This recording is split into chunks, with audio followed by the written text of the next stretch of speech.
International. Nous sommes à Bruxelles, en marge du sommet entre l'Union africaine et l'Union européenne.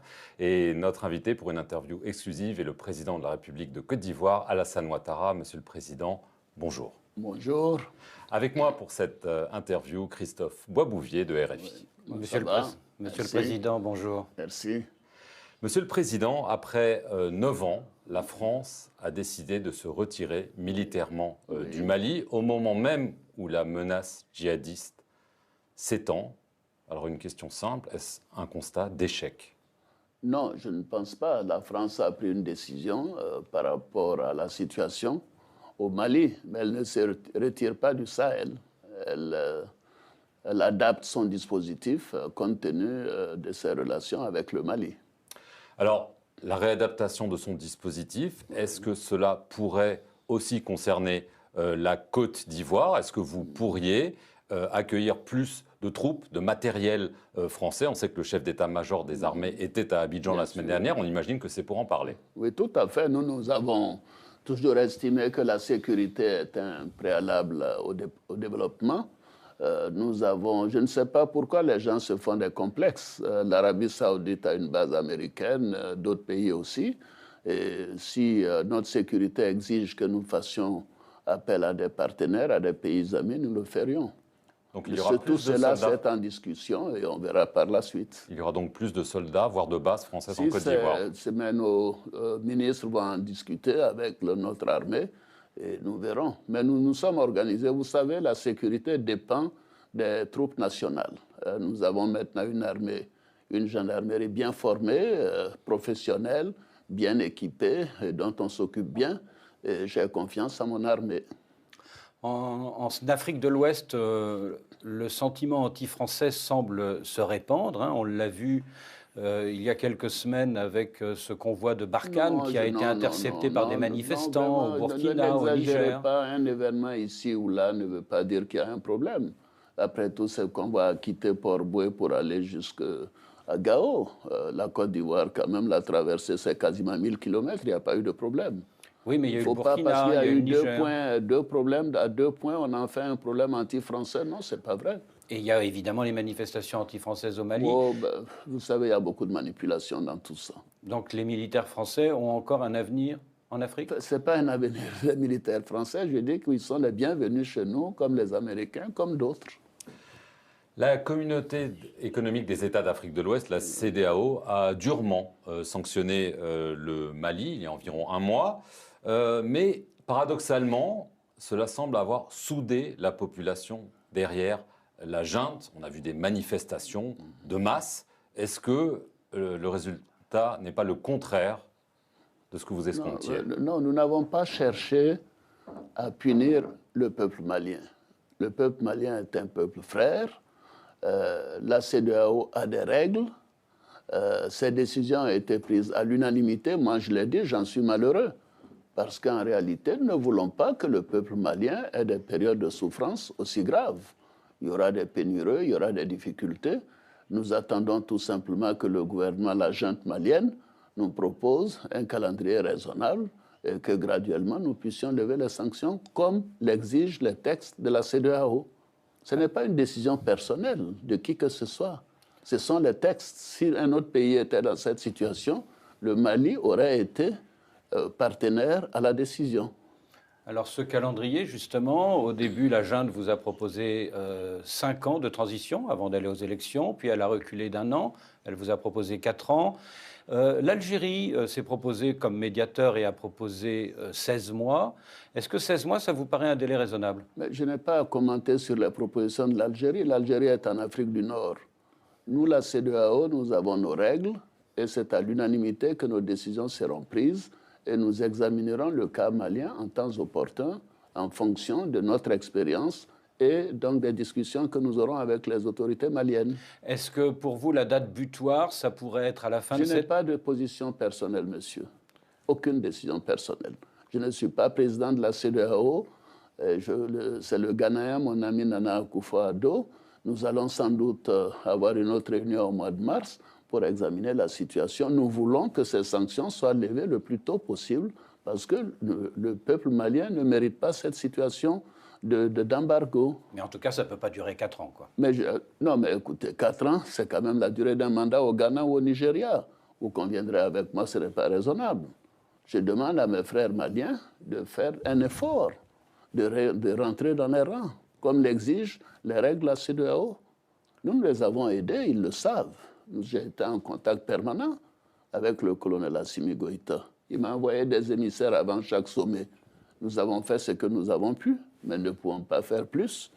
Parce que les règles de la CEDEAO sont là et il faut les appliquer. Vous vous êtes parlé directement avec... On se parle souvent, tout le temps, comme avec le colonel Doumbouya, comme avec les autres, le colonel Damiba. Moi, je suis en contact avec tout le monde. Nous sommes un pays de dialogue, la Côte d'Ivoire.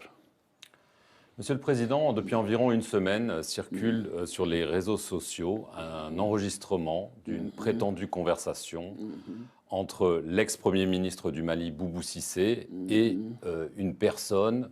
Certains ont reconnu votre voix. On entend des critiques sur la junte malienne. Alors une question toute simple. Oui. Est-ce que cette conversation est authentique? Est-ce que c'est vous avec peut-être il faudrait me la faire écouter, comme ça je pourrais vous le dire. Elle a beaucoup circulé. Et on a vous savez, moi je ne suis pas un adepte des réseaux sociaux. Hein. C'était quand ça? Il y a environ une semaine. Bon, mais envoyez-le-moi, je pourrais vous répondre. Parce que, moi je parle à tout le monde. À Boubou Cissé, à Boubé Maïga, à Simi Goïta, tout le monde. Parce que je trouve que c'est comme ça que nous allons arriver à les rapprocher et à sortir de cette situation. Parce que mais les autorités maliennes savent que j'ai la plus grande considération pour elles. Parce que dans cette conversation, justement, à propos de considération, on vous entend les critiquer en parlant d'idiots, de malades. Voilà, donc c'est pour ça que ça fait un petit peu scandale, Monsieur le Président. Les nouvelles technologies peuvent faire beaucoup de choses. Hein. La justice malienne a ouvert une enquête pour atteinte à la sûreté. Est-ce que c'est pour vous nuire? Non, écoutez, ça c'est une affaire des Maliens, je ne veux pas m'en mêler. Est-ce que l'arrivée éventuelle quand même de combattants et de paramilitaires russes dans le pays voisin qu'est le Mali, ça risque de vous inquiéter ou pas? Nous avons dit clairement au niveau de la CEDEAO que nous sommes contre l'utilisation de personnes non étatiques dans nos pays. Ça a été dit clairement dans les différents communiqués. Alors, donc la position est celle de la CEDEAO et nous sommes totalement en phase avec ces positions. Pardonnez-moi, je considère que la coopération doit être d'État à État, c'est de l'intérêt des Maliens. La France est un partenaire fiable. La France a perdu quand même 53 de ses enfants au Mali. La France dépense à peu près 1 milliard par an au Mali. Mais écoutez, je considère que c'est quand même déplorable que nous soyons dans une telle situation. Bref. Je continuerai de dire aux autorités maliennes qu'elles doivent faire en sorte que les choses s'améliorent dans les relations.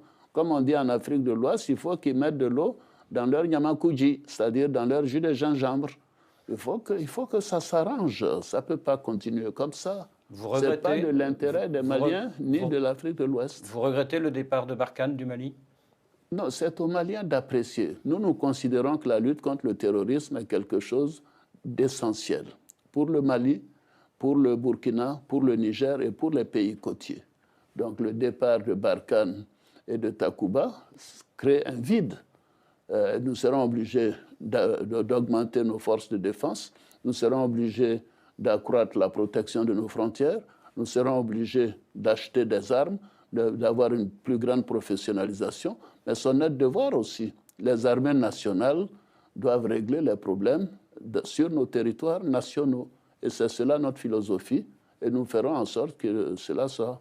Et nous prendrons toutes les mesures possibles, même si nous devons dépenser 2 ou 3 ou 4% du PIB sur les dépenses militaires, nous le ferons pour notre protection. Parce que sans sécurité, il n'y aura pas de développement. Alors, je vais en venir à un autre de vos voisins qui a également connu un coup d'État, le Burkina Faso. C'était le 24 janvier dernier. D'après les contacts que vous avez donc avec le chef de la junte, est-ce que, Monsieur le Président, après quelques semaines, vous avez l'impression qu'ils suivent la voie de leurs frères d'armes maliens ou peut-être s'orientent-ils vers une situation, une solution qui est peut-être plus adaptée à ce que vous cherchez? Non, moi j'ai parlé au colonel Damiba. D'abord, je me préoccupais de l'intégrité physique et de la sécurité du président Roch Kaboré.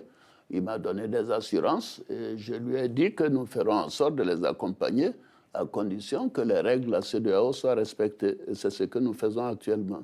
Je souhaite que cela se fasse, bien sûr. Les premiers indices sont plutôt favorables, vous diriez? Mais je n'ai eu que 2 conversations avec lui. C'est un peu tôt.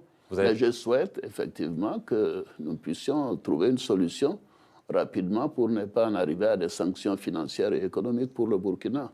Vous avez mentionné le président Kaboré. Il Oui. n'est toujours pas libre de ses mouvements. Non, nous travaillons à cela. Vous avez obtenu des garanties? Je ne suis pas la CEDEAO, mais en tout cas, j'ai plaidé. Et le président m'a donné des assurances que son médecin le voit tous les matins, sa famille également. Et je suis rassuré par ce qu'il me dit et par conséquent, nous suivrons cette question. Malgré le putsch du 24 janvier à Ouaga, le procès des assassins présumés de Thomas Sankara a pu se poursuivre. Le procureur vient de requérir 30 ans de prison à l'endroit de l'ancien président Blaise Compaoré et de son ancien bras droit, Hyacinthe Kafando. Il se trouve que le premier est réfugié en Côte d'Ivoire et que le second est présumé également vivre en Côte d'Ivoire. Est-ce que vous pensez que 35 ans après ce crime d'État, il est temps que les gens connaissent la vérité et que peut-être messieurs Compaoré et Kafando acceptent de comparaître devant la justice burkinabé? Posez-leur la question. La Côte d'Ivoire est un pays d'hospitalité. Nous considérons qu'ils sont sujets en Côte d'Ivoire et par conséquent, il n'y a pas de difficulté. Il leur appartient et avec les autorités burkinabées, j'avais entrepris des démarches d'ailleurs avec le président Kaboré pour le retour du président Compaoré. Je pense que tout cela se fera en temps opportun. Et pour Hyacinthe Kafando? Je ne le connais pas, Hyacinthe Kafando. Mais il est en Côte d'Ivoire? Je ne le sais pas. On me dit qu'il est en Côte d'Ivoire. Vous savez, nous avons 5 millions de Burkinabés en Côte d'Ivoire. Autre pays frappé par un putsch, c'était le 5 septembre, c'est la Guinée-Conakry. Décidément, vous ne me posez des questions que sur les pays. Il se trouve que ce sont 3 pays voisins de la Côte d'Ivoire, Monsieur le Président. Ce sont des pays qui me sont chers aussi. Bien sûr. Voilà. Et il se trouve que, pour l'instant, le colonel Doumbouya n'a donné aucun calendrier pour la transition, alors que ça fait déjà 6 mois que tout cela a eu lieu. Est-ce que vous n'êtes pas plus indulgent avec Conakry qu'avec Bamako? Je suis en contact également avec le colonel Doumbouya. Les choses se feront en temps opportun. Je peux vous dire que jusqu'à présent, il a tenu ses engagements à mon endroit et je continue de penser que ça continuera. Donc vous pensez que le calendrier va respecter les normes? Le calendrier dépendra des institutions qui ont été mises en place et je souhaite que ce soit le plus tôt possible. C'est-à-dire d'ici la fin de l'année? Non, je n'ai pas imposé un délai aux Guinéens, ni aux Maliens, ni aux Burkinabés. Nous leur disons seulement que la charte de la CEDEAO a des contraintes qu'il faut respecter. Alors, il y a eu le Mali, la Guinée, le Burkina Faso. On semble faire face à une sorte d'épidémie de coup d'État en Afrique de l'Ouest. Est-ce que vous craignez que la contagion s'étende? Non, je ne souhaite pas, bien évidemment. Non, mais est-ce que vous le craignez? Pourquoi toutes ces mesures? C'est précisément pour éviter des situations de ce genre. Mais l'Afrique de l'Ouest a fait de grands progrès en matière de démocratie et de respect des droits de l'homme. Nous avons une période difficile à cause du terrorisme, à cause de la pauvreté, à cause des problèmes globaux de réchauffement climatique, d'érosion, etc. Bon, c'est une période difficile à passer, mais ça ne veut pas dire que tout est bouleversé. Moi, je suis confiant. Et chez vous, il n'y a pas de crainte? Mais écoutez, vous savez, la Côte d'Ivoire est un pays qui a connu un coup d'État que tout le monde regrette. Et je pense que nous avons, et je crois que nous avons une armée professionnelle, républicaine, et nous sommes confiants que nous continuerons notre marche vers le développement et le bien-être des Ivoiriens. Certains estiment que, comme en Guinée-Conakry, ce sont les 3e mandats qui ouvrent la porte à des putschs militaires, et certains pensent évidemment à votre 3e mandat de 2020. Non, ce n'est pas mon 3e mandat, c'est le premier mandat de la 3e République. Vous le savez bien, vous deux particulièrement, vous m'avez interviewé à Abidjan. La Constitution ivoirienne a été votée en 2016. J'étais candidat en 2020 et j'avais dit que je ne serais pas candidat, mais cela ne veut pas dire que je n'étais pas éligible. Alors, écoutez, des circonstances exceptionnelles m'ont amené à être candidat, mais aujourd'hui, je suis soulagé de l'avoir fait. C'était une décision difficile pour moi, pour des raisons personnelles. Maintenant, c'est fait, la Côte d'Ivoire est en bonne marche. Je suis soulagé et je continuerai de faire mon travail pour que la Côte d'Ivoire tienne bon et que nous continuions de faire des progrès importants au plan économique et social. Et est-ce que de nouvelles circonstances exceptionnelles pourraient vous conduire à être à nouveau candidat en 2025? Les circonstances exceptionnelles se posent exceptionnellement, cher monsieur. Donc, en ce qui me concerne, tout le monde sait quelle était ma décision. Je l'ai annoncée au mois de mars pour des élections qui devaient avoir lieu en septembre. Alors, donc, je n'ai pas de problème à me faire. Vous savez, j'occupais quand même des fonctions importantes avant de rentrer en politique. Hein. Je ne suis pas à la recherche d'un job à 80 ans. Donc, en 2025, vous ne serez plus candidat? Non, écoutez, laissez tomber cela. En 2025, nous verrons bien. Les Ivoiriens choisiront qui ils veulent. Je souhaite qu'ils choisissent quelqu'un de plus jeune que moi et mes prédécesseurs. Est-ce que vous avez déjà pensé à quelqu'un qui pourrait porter les couleurs du RHDP en 2025? Est-ce que vous l'avez choisi? Oui, j'en ai à peu près une demi-douzaine à qui je pense. Ils sont nombreux, ils sont très compétents et je suis persuadé que nous ferons un choix démocratique et nous aurons quelqu'un de très compétent pour continuer de diriger le navire Côte d'Ivoire. Alors, vous avez parlé de la question de l'âge. Un député a annoncé qu'il voulait déposer un projet de loi, je pense que c'est censé être au mois d'avril, à l'Assemblée, pour rétablir la limite d'âge pour être candidat à la présidence à 75 ans. C'est une limite qui avait sauté avec la révision constitutionnelle de 2016. Je crois savoir que vous y êtes favorable. Ah bon? Dites-le moi, peut-être que vous n'y êtes pas favorable. Non, mais moi, c'est l'Assemblée l'Assemblée a son agenda. Et mais vous avez votre sentiment, Monsieur le Président. Non, mais écoutez, des députés de mon parti prendront la décision qui sied en temps opportun. Laurent Gbagbo a affirmé que pour lui, c'était totalement inacceptable. Mais Laurent Gbagbo c'est pas la République, hein, Laurent Gbagbo. Est-ce que vous avez des contacts toujours réguliers avec lui? Oui, il se dit que vous ne vous parlez plus trop depuis quelques mois. Non, c'est pas vrai. Je lui ai parlé à peine 3 semaines, comme avec le président Henri Konan Bédié. Non, nous avons des relations fraternelles. Au nom de cette réconciliation et de cette fraternité ivoirienne que vous dites, est-ce que, après Laurent Gbagbo, Charles Blé Goudet et pourquoi pas Guillaume Soro pourraient rentrer à leur tour en Côte d'Ivoire? Mais qui demande à la justice? Je ne suis pas le juge, moi. Vous parlez pour les deux ou plutôt particulièrement? Non, mais je n'ai pas d'opinion sur l'un ou sur l'autre. Ils ont des dossiers en cours ou des dossiers qui sont devant la justice qui règlent ces problèmes administratifs et judiciaires. Merci, Monsieur le Président, de nous avoir accordé cet entretien. Merci beaucoup. Et merci à vous de nous avoir suivis sur nos deux chaînes, France 24 et Radio France Internationale.